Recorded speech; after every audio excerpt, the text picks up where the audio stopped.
मी आज तुम्हाला पितृदोषाबद्दल माहिती देणार आहे। पितृदेवताची शांती कशी करायची हे तुम्हाला सांगणार आहे। आपण जर आपल्या घरात पितृदेवताला पूजत नसेल तर आपल्या जन्मकुंडलीमध्ये पितृदोष हा निघत असतो। पितृदोष पूर्वजापासून पूजत आलेली ही गोष्ट आहे। पितृदोषाबद्दल जे पर्याय आहेत ते मी तुम्हाला सांगत आहे। पहिला पर्याय असा की तुमच्या घरात पितृदोष चालू झाला की घरात चिडचिड होणं, भांडणं होणं, किरकोळ गोष्टीमुळे तुम्हाला त्रास होणं, रात्रभर झोप न लागणं, जेवण न पचणं, किरकोळ कारणावरून भांडण होणं, ह्या सगळ्या गोष्टी असतात। तुम्ही जर पितृदोष शांती केला तर तुम्हाला ते मार्ग मोकळे होतात। तुमच्या घरात शांतता नांदेल, चार पैसे खेळतील, समाधान होईल, किरकिरी वाढणार नाही, किरकोळ कारणावर भांडण होणार नाही, ह्या सगळ्या गोष्टी होतात।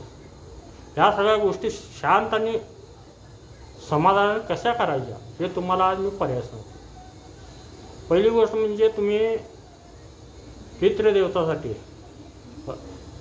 दर रविवारी सकाळी 6 ते 7 वाजेपर्यंत ज्यावेळेला आपण पाणी सोडत असतोय त्यावेळेला आपण वृक्षदेवाला एवढीच मागणी करायची, हे वृक्षदेवता, माझे जे पितृ आहेत त्यांना हा भोग देण्याची कृपा करावी।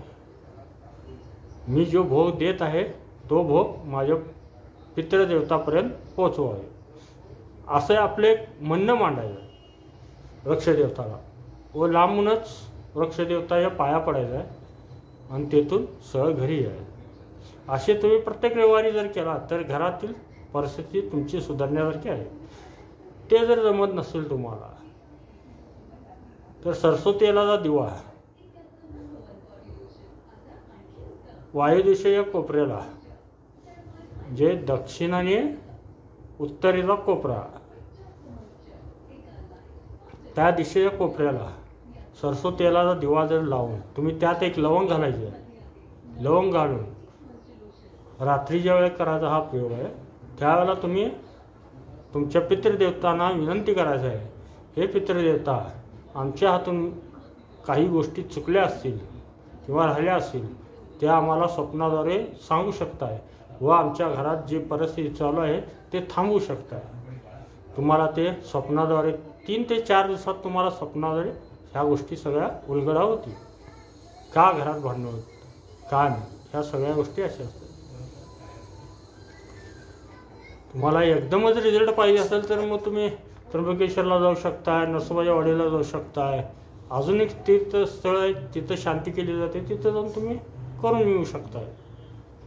पितृदोष लागल्याने हा उपाय करायचा, म्हणून पहिला आपण पितृदेवतेला शांत करायचं।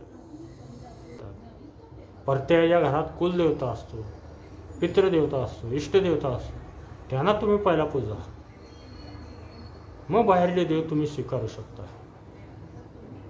कारण पहिल्या आपल्या घरातील आई वडिलाचा आशीर्वाद भेटला तर बाहेरचे लोक तुम्हाला आशीर्वाद देतील। म्हणण्याचा उद्देश कळतो का तुम्हाला? पहिला घरचे आईबाप म्हणजे कोण? कुलदेवता, पितृदेवता, इष्टदेवता, यांचा जर आशीर्वाद तुम्हाला भेटला तर बाहेरचे कोणतेही देव राहू दे, तुम्ही नमस्कार केला की तुम्हाला आशीर्वाद भेटतो। पहिला घरातल्या देवतेला तुम्ही पूजायला चालू करा। ते तुम्हाला काय जमत नसेल, तुम्हाला नोकरीतून वेळ भेटत नसेल तर दर बुधवारी तुम्ही गरम गरम एक भाकर तयार करून घ्यायची आहे, ज्वारीच्या पिठाची भाकर तयार करून घ्यायची आहे, त्यात गुळाचा खडा घालायचा आहे आणि थोडंसं तूप घालायचं। तूप घालून गाय असेल, गाईला तुम्ही घालू शकता, पण तुम्ही हा भोग जमिनीवर, फरशीवर कुठेही ठेवायचा नाही, स्वतःच्या हातामध्ये धरून गाईला चरू घालायचं आहे। गाय खाल्ल्यावर आपला हात पण चाटेल अशी परिस्थिती ठेवायची आहे। हात चाटल्यावर तिचा स्पर्श झाला आपल्याला तर आपल्या पाठीवरची पिडती जी असते किंवा पितृदोष लागलेला असतो तो कमी होतो। तुम्हाला पूर्ण जातो म्हणत नाही मी, कमी होतो। असे भरपूर काही उपाय आहेत मी जे उपाय सांगितले तुम्हाला पटले असले तर तुम्ही करू शकताय, व्हिडिओला लाईक करू शकताय, सबस्क्राईब करू शकताय व कमेंट करू शकता. फालतू कमेंट करण्यापेक्षा तुम्ही हा पर्याय करा. तुमच्या आयुष्याची जे चुका होत चाललं ते सुधारून घ्या.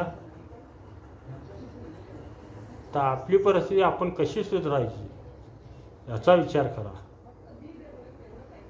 आपल्या घरातील कुलदेवता इष्टदेवता असला, कुठलाही मांत्रिक राहू दे, कुठलाही कोण पण राहू दे, तुमचं केस वाकडं करू शकत नाही आहे. म्हणून तुम्हाला म्हणतो तुमच्या घरातील कुलदेवता आणि पितृदेवताला तुम्ही सांभाळून सगळे विषय घेऊ शकता.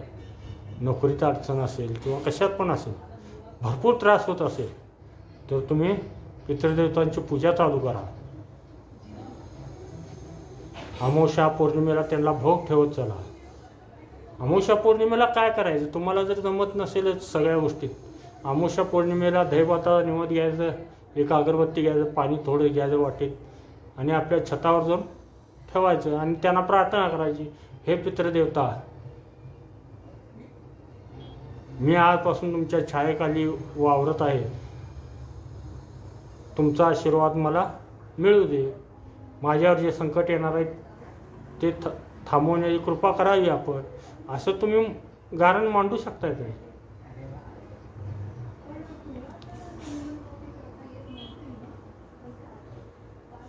बघा, पितृदेवता तुमच्यावर खुश झाले तर तुमचं कल्याणही कल्याण होतं. तुम्हाला इष्टदेवतेचं पण आशीर्वाद भेटेल, पितृदेवतांचं कुलदेवतेचं पण आशीर्वाद भेटेल आणि कुठल्या देवाला तुम्ही मानाल त्याचा पण आशीर्वाद भेटेल. मूळ म्हणजे आपल्या घरचे पितृदेव आहे. त्यांना जर तुम्ही सुखी ठेवला तर सगळं काही सुखी राहतं, आनंद सगळं वातावरण होतं. बघा, वाटला असेल व्हिडिओ तर लाईक करा. आदेश आदेश आदेश.